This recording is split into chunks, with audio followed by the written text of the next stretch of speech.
ನಾನು ನಿಮ್ಮ ದೂತ Sameer M D ಮಾತಾಡ್ತಾ ಇದ್ದೀನಿ. ಅಟ್ ಪ್ರೆಸೆಂಟ್ ನನ್ನ ಸಿಚುವೇಶನ್ ತುಂಬಾ ವರ್ಸ್ಟ್ ಆಗಿದೆ ಅಂತಾನೆ ಅನ್ಕೊಳ್ಳಿ. ಯಾಕಂತಂದ್ರೆ ನನ್ ಮೇಲೆ ಈಗ ಆಲ್ರೆಡಿ ಪೊಲೀಸ್ ನೋಟಿಸ್ ಬಂದಿದೆ. ಸುಮಾರು 10:45 ಪೊಲೀಸ್ ಅವ್ರು ಬಂದು ನೋಟಿಸ್ ಕೊಟ್ಟು ಹೋಗಿದ್ದಾರೆ. ಇವರೆಲ್ಲ ಸರ್ಕಾರದವರು ಎಂಜಿಲ್ ತೀನ್ ಅವರು. ಬಟ್ ಕಾನೂನು ಮುಂದೆ ನಾನು ಪ್ರತಿಯೊಂದನ್ನ ಇಡ್ಲಿಕ್ಕೆ ರೆಡಿ ಆಗಿದ್ದೀನಿ. ನನಗೆ ಕಾನೂನು ಮೇಲೆ ತುಂಬಾ ಗೌರವ ಇದೆ, ತೊಂದರೆ ಇಲ್ಲ ಅದ್ರ ಬಗ್ಗೆ. ಯಾರು ಸ್ಟೇಷನ್ ಸೈ ಸರ್ ನಾನೇ ಸರ್ ಜಲುರಾಜ್ ಅಂತ. ಯಾರು ಕೂರ್ಸಿದ್ದು ಸಾರ್ ಕೂರ್ಸಿದ್ದ ಇಲ್ಲ ನೀನೇ ದುಡ್ಡು ಕೊಟ್ಟು ಕೂತ್ಕೊಂಡ್ಬಿಟ್ಟ? ಏನ್ ಸರ್ ನೀವು? ಅಂಡ್ ತೊಂದರೆ ಎಲ್ಲ ಆಗ್ತಿದೆ ಅಂತಂದ್ರೆ, ಈಗ ನಾನು ಬೀಯಿಂಗ್ ಎ ಮುಸ್ಲಿಂ ಗಾಯ್ ಈ ಒಂದು ವಿಷಯದ ಬಗ್ಗೆ ಮಾತಾಡಿದ್ರೆ ತಪ್ಪಾಗ್ಬಿಡಿದೆ ಅನ್ನೋ ರೀತಿ ಆ ತರ ಪೋರ್ಟ್ರೇಟ್ ಮಾಡ್ತಿದ್ದಾರೆ. ನಾನು ಹಿಂದೂ ನೀನು ಮುಸ್ಲಿಮು ಅಂತ ಹೊಡೆದಾಡಿ ಸಾಯ್ಲಿಂದ ಆ ರಾಜಕಾರಣಿಗಳು ಕಳಿಸಿದ ಪುಡಾರಿಗಳ ಮಾತಿಗೆ ಯಾಕೆ ಇಷ್ಟೊಂದು ಬೆಲೆ ಕೊಡ್ತೀರಾ? ನೀನು ಹಿಂದೂ ದೇವಸ್ಥಾನನ ಅವಮಾನ ಮಾಡ್ಬಿಟ್ಟೆ, ಈ ಹಿಂದೂ ಹುಡುಗಿ ಬಗ್ಗೆ ನಿಂಗೆ ಆಗ್ಬೇಕು, ನಿಮ್ ಸಮಾಜದ ನೀನ್ ನೋಡ. ಯಾವ ಬೋಳಿ ಮಗ ಹೇಳಿದ್ರಿ? ಏನ್ರಿ ಅದು ಮಾತಾಡೋದು? ಏನ್ ಮಾತಾಡ್ತಾರ್ರಿ? ಯಾವನ್ರಿ ಅವನು? ಗುರು, ಹಿಂದೂ ಮುಸ್ಲಿಂ ಅನ್ನೋದು ಬಿಡು, ಈಗ ನ್ಯಾಯದ ಬಗ್ಗೆ ಮಾತಾಡೋಣ.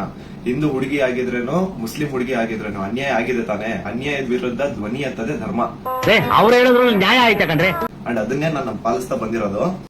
ಅಂಡ್ ಏನದು ಟ್ರೋಲ್ ಪೇಜಸ್ ಅಲ್ಲೆಲ್ಲ ನೀವು ಹಾಕೊಂಡಿದಿರಲ್ಲ, ಇವ್ನು ಹಿಂದೂ ವಿರೋಧಿ ಮುಸ್ಲಿಂ ಬರೀ ಹಿಂದೂ ಅಗೇನ್ಸ್ಟ್ ಮಾಡ್ತಿರ್ತಾನೆ ವಿಡಿಯೋಸ್ ಅದಿದ ಅಂತ. ಅವ್ರಿಗೆಲ್ಲ ಒಂದೇ ಮಾತು ಹೇಳ್ತೀನಿ, ಸಮೀರ್ ಎಂ ಡಿ ಅಂತ ನನ್ನ ಇನ್ನೊಂದು ಚಾನಲ್ ಇದೆ. ಅಲ್ಲಿ ನಾಟ್ ಸೋ ನಾರ್ಮಲ್ ಅಂತ ಹೇಳ್ಬಿಟ್ಟು ನಾನು ಒಂದು ಸೀರೀಸ್ ಸ್ಟಾರ್ಟ್ ಮಾಡಿದ್ದೆ. ಅದರಲ್ಲಿ ಫಸ್ಟ್ ವಿಡಿಯೋ ನಾನು ಹೋಗಿ ಮಾಡಿದ್ದೆ ತುಮಕೂರಲ್ಲಿರುವಂತಹ ಸಿದ್ದೇಶ್ವರ ಸ್ವಾಮಿ ಬೆಟ್ಟದ ಮೇಲೆ. ದಾದಾ ಅಲ್ಲ, ಕರ್ಣ ಕಣ. ಅಲ್ಲಿ ಹೋಗಿ ಸಿದ್ದೇಶ್ವರ ಸ್ವಾಮಿ ಮುಂದೆ ಕೈ ಜೋಡಿಸಿದ್ದು ಈ ಒಂದು ಮುಸ್ಲಿಂ ಮಗನೇ. ಅದಾದ್ಮೇಲೆ ತುಮಕೂರಲ್ಲಿರುವಂತಹ ಸಿದ್ದರ ಬೆಟ್ಟಕ್ಕೆ ಹೋಗಿ ಅಲ್ಲಿರುವಂತಹ ಸಿದ್ದೇಶ್ವರ ಸ್ವಾಮಿ ಮುಂದೆ ಕೈ ಜೋಡಿಸಿ ಪ್ರಾರ್ಥನೆ ಮಾಡಿದ್ದು ಈ ನಿಮ್ಮ ಮುಸ್ಲಿಂ ಮಗನೇ. ಸೊ ಇಲ್ಲಿ ಜಾತಿ ಧರ್ಮ ಅನ್ನೋದು ಬೇಡ, ಆಯ್ತಾ? ಸೊ ನೋಡಿ, ನಾನು ಹಿಂದೂ ವಿರೋಧಿ ಅಂತೂ ಖಂಡಿತ ಅಲ್ಲ. ಹಿಂದೂ ವಿರೋಧಿ ಆಗಿದ್ರೆ ಒಂದು ಹಿಂದೂ ಹುಡುಗಿ ಜೊತೆ ಆಗಿರುವಂತಹ ಅನ್ಯಾಯದ ಬಗ್ಗೆ ನಾನು ಯಾಕೆ ಗುರು ಧ್ವನಿ ಎತ್ತುತ್ತೇನೆ? ನ್ಯಾಯದ ಬಗ್ಗೆ ಮಾತಾಡೋಣ ಅಷ್ಟೇ, ಅದೇ ನಮ್ ಧರ್ಮ. ಓಕೆನಾ?